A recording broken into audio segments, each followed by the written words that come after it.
So there was one day when three things happened to me, and it was all to do with mind control. So I was in Wiltshire, and I was seeing some old friends of mine, the widow of somebody who translated Nostradamus, and I told her that I was going to watch the film The Manchurian Candidate, which of course was the 50s film about, after the Korean War when mind control was being introduced by the CIA. And she said, why don't you go and talk to my neighbour, Debbie? And this in some tiny little village in Wiltshire. And I said, well, why would I want to go talk to Debbie? She said, because her father wrote The Manchurian Candidate. So I said, I'm coming out to see you, I'm going to interview you. And she was the first interview I did, because I do film chats with people. And it turns out, her father wrote The Manchurian Candidate. So that's one. The second one was I was presented with an opportunity to interview a guy called James Casbolt, who's a neighbour of mine. And that's a very long and deep story, which the Basis Project covered, but effectively he was put into a program as a child in Project Ibis and became a trained assassin.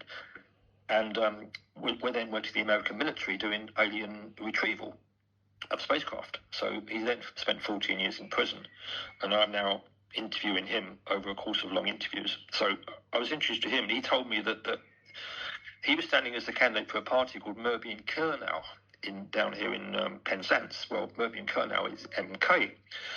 And the other thing he told me was that Milton Keynes is a very significant place. Well, I've had a long history of actually hating Milton Keynes and feeling really spooked out every time I've gone there. And of course, Milton Keynes is MK. And Milton Keynes was set up by the Rothschilds to be the new smart city many years ago. And when I looked at the history of Milton Keynes, it's all laid out in boulevards. It's like really spooky because there's Midsummer Boulevard, there's Avebury Boulevard, there's Silbury Boulevard. The whole place has got pyramids over it. It's laid out like Washington, which I've also had very spooky vibes because my parents, my in-laws were in Washington, and I recently interviewed my ex-wife who admitted that they tried to assassinate me in Florida, which is another story. So Milton Keynes that's the kind of story we need to hear. I'll tell you. Such a tease, isn't it? Milton Keynes is really weird. You're just straight on to the next topic. It's like, you can't just leave that, Bob. I'm talking about Milton Keynes. Oh, yeah. But I know it's not very interesting, but Milton Keynes is also... That's where the Open University is based. Oh, is it? Yeah, you know what Open University is, just programming. Also, there's Central Milton Keynes, which was set up by the Rothschilds, because the Rothschilds were running the development of it, opened by Margaret Thatcher in 1979. Central Milton Keynes equals central mind control. So there's people I know who I don't necessarily think this is right. It might be a bit of a step too far, but thinking this is an Illuminati centre where they're spreading out this thing, and I even went on the Milton Keynes website. Yeah. I went on the Milton Keynes website, and the people were moaning that they wake up at 3 o'clock in the morning with this low buzzing, and like people walk around like zombies. Now, when you go to these places, I don't know if there's any around by you, you do get, there's some places where clearly, like the American movies in the 50s, they're all under mind control, they're all zombies. And there's people that are very happy about meeting Milton Keynes, and there's people that can't spend a day there. So it's almost like... We're now into the zombie apocalypse because, of controlling people's DNA through sound, and what they do with people like Cameron, and I can go into Leonard Cohen now. Leonard Cohen was a programmer as well, because I've got experience of him on Idra and know all about him and what he got up to at McGill University. So the whole this all happened in one day, and there was a third one which I can't remember now. But since then, I've had a lot of MK. People coming to me asking me to give me witness statements about being under mind control. So I literally been researching this, and of course how it goes back to even at the moment. My girlfriend is writing a story, and she wrote a story about someone called Sir William Sargent. Well, William Sargent was... I'm difficult to make this brief. He was the English version of Dr. Ewan Cameron, who set up the mind control programs working out of Tabisto. So then I've now found out that Hitler was at Tavistock, or I shouldn't say Hitler, but the man with the moustache who was a failed artist was at Tavistock program. Yes, already said it. I mean, you said everything else, Bob. I'm sorry. Since we ain't old. But he was in Tavistock. Yeah. When you say Tavistock is a village in Devon, and there's a bridge. this is the kind of what sick mind I've got. I started researching the Bush family, who are actually the Scherf family, and I gave this information to somebody about, how they set up the CIA. Well, we all know about paperclip and things like that. I mean, that's pretty much common knowledge now. A lot of these things are coming out. Thousands of these people, and of course, Mengele didn't die. He has age regression treatment. He was working. And at McGill University, they were taking a lot of the information that the technology that the Nazis had, like cloning and things like that. So, I do know people that know about cloning. And Jordan Peterson was at McGill, by the way. Well, yes. Well, Canada was a big centre, and Leonard Cohen was programmed there by Ewan Cameron, and of course that was involved with the Montauk boys as well. Yeah, Jordan Peterson. I think he's he's a very clever man, but I think he's one of these people like he trots out controlled opposition. But I did deep dive into McGill, and it all linked up. Idiot. Yeah, it all linked up to my own programming by Robert Graves in 1976, and my own regressions and things like that. So a lot of things that happened to me, I then find out they're like my pathways to decoding other stuff. So like I can decode The Apprentice or Dragon's Den or Coronation Street or EastEnders. I can decode it like in a day. I can just watch it and decode it and look at all the programming and put it into people. The Apprentice is just a Freemasonry ritual. Explain. Go into a bit more detail. Well, you look at Sal and Sugar and his cohorts. Karen Brady.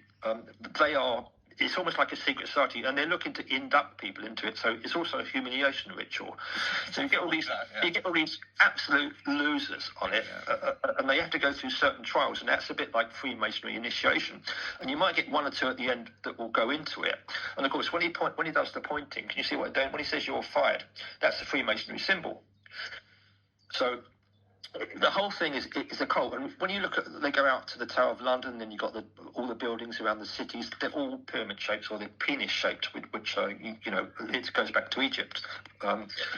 So they're going through these rituals, and then they don't make it, so they get discarded. It's also like a bit of a symbolism for depopulation, in the sense that only some people who are fit or eligible to join this club, who followed all the rules, will get to be Sir Alan Sugar's thing. It's the same with Dragon's Den. I mean, Dragon's Den is like symbolism. It's serpent symbolism. Again, I'm not saying these people on it. I think they're probably just hapless. They don't know the symbolism that informs the BBC, because the BBC is also one massive ritual. Hence, Sir Eric Gill. We're not going to go into protecting certain proclivities, but I did a whole thing on the BBC as well. I was actually shocked how they'd used, you look at all the Coronation Street, as you watched that as a kid, that's the first programme I watched. I found out Pat Phoenix was involved with Aleister Crowley. She was my crush on mine, Elsie Tanner. So EastEnders, again, that's gone very dark, and it's a way of, it's almost like a down market version of Shakespeare's plays, because you get similar themes coming through them. Like you get you're getting a lot of sex change stuff. You get in Shakespeare's time, it'd be more to do with dandyism and homosexuality, and now it's got a lot darker. You get the murders, you get the constant tragedies, the accidents. They're programming people for this nihilistic future, which is something that Bacon was passed on through people like Friedrich Nietzsche. The whole concept of horary, in the sense that humanity is over. We're now going into 2.0, and the world is just dark. That God doesn't exist. This is all part of Bernard Russell's Principia Mathematica. They're programming people into not believing in the divine also, which is why Bill Gates uses vaccines to take away the God gene, which is chromosome 8. So there's also an attack on religion, which is going on as well, because they don't want people to believe in anything other than the science, or the lies, that the Baconian science, which Francis Bacon Society saw my talks and things like that. They didn't, they pretty much agreed with me, because everyone knows that Bacon wrote it. I mean, I don't know why it would even be disputed. It's this kind of reliance on logic, isn't it? Bacon's famous for, I think you mentioned it before, Novum Organum. Yeah. The new method, the new way of thinking, and yes. Which birthed the scientific method, which through the Royal Society, Isaac Newton, all the rest. But again, Isaac Newton, you read about Isaac Newton, a totally devout Christian, like, that's why he was celibate, it's why he never married. It was like his role model was JC. That's their front. That's also espionage, you see, because all these people who are involved in the occult also involved in espionage. So you have to have a front story that is a legitimate one. Now, who did you, Newton? Yeah, well, Newton links a lot with Musk as well. You know, there's certain esoteric channels that they use, and Tesla as well was a very dodgy character. Tesla was definitely a time traveler. Tesla's main relationship was with a pigeon, and I think a lot of them are not married simply because they have proclivities that don't involve women.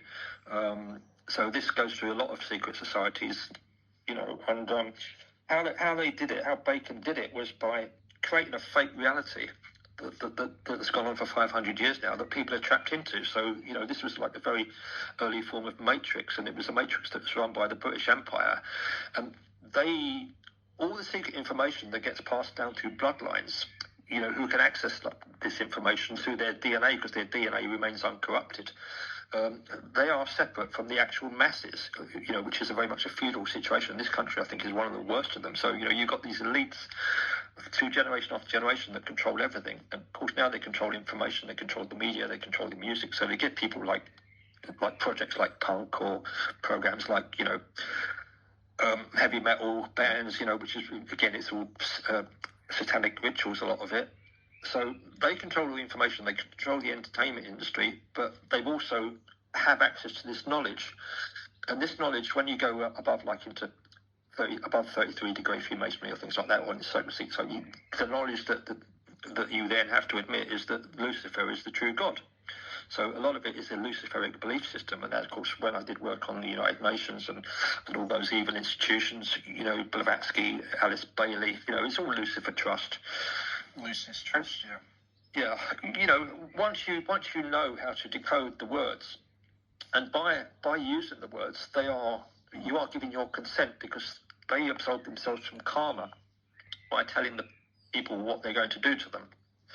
So they're going to lock you up. You know, the Great Reset is just another way of resetting time. So we're going to go to this new age now, or the New World Order, which I think is falling apart thanks to Putin and the Orange Man. So it's all cracking up. It's all falling apart. The whole empire is crumbling, as it should do, and as it will. And I think, you know, I've had a very good year this year, psychically and spiritually. You know, last year I was doing a lot of psychic warfare, and I had to have a lot of entities and curses removed from me by witches. And this year, I'm like, I just feel it's a lot lighter, and my channeling is just off the charts now. Like, I go to bed at night and I wake up and I've got so much information. I could do 10 of these shows on different subjects. It's like it is coming out of me. Can you explain, like, because you know, this is new to a lot of people, or is something we've never experienced. Would you describe it? Is it like a download? Is that, because that's a word I've heard you use? Can you just give me 5 seconds? I know this sounds a bit crude, but I'm just going to have a quick piss in my garden, and then I'm going I'm not going anywhere away. Just give me 10 seconds. Do you not have indoor plumbing? He's going to come back and tell you that you've wasted your money on all these books because you could have got all this information from the sun. Yeah, but I don't have the bloodlines, man. Harry or Ariels. My dad was a plumber. He's just there, having a week. Oh my gosh, he's doing it live. Wow, this is new. New depths have been plumbed on the Amish Inquisition live stream. Don't forget to smash that like button. Let's watch. Hang on, oh God, what are we doing here? Hang on. Let's go. Don't turn around. Yeah, don't turn around, Bob. We'll get banned. Yeah, well, that was a ritual. I just had my ritual week. You don't drink it, do you? Wowzers. I do. I can do a whole load on that. I've been drinking my urine for 30 years. How I got introduced to what's urine therapy, I work with a lot of witches. I got introduced to urine therapy by, remember an actress called Sarah Miles? No. She was in Ryan's Daughter. She was a 60s actress. She was gorgeous, aristocrat, completely nuts. But I had a crush on her, and she bought a painting off me in the 1980s. And I was in the sauna with her, and she, as you do, and she was telling me how she was on the Johnny Carson show, and she told them, she was a bit of a mischievous girl as well, but she told them how her complexion was so good because she drank her own urine. And I said, well, I think that's brilliant. I said, I'd drink your urine, Sarah. And it wasn't a very good chat-up line, but I did, I was kind of friendly with her. We had a bit of banter. Then I started drinking my own urine, and I've been drinking my own urine now because you can cure all diseases with that. In fact, I interviewed a German psychic the other day on my channel, my YouTube channel, and she explained how urine fasting can cure all diseases. It's a way which it's actually sterile as well. It's a sterile thing because it's already been gone through the body. The body is familiar with it, so it doesn't need to go. The whole process of looking for toxins through the digestive system takes a long time, a lot of energy. Your body spends a lot of energy making sure that everything you put in your mouth isn't toxic, without developing the metaphor anymore. So when you actually reintroduce urine into your body, it's already gone through your system, so it's got your DNA already encoded in it.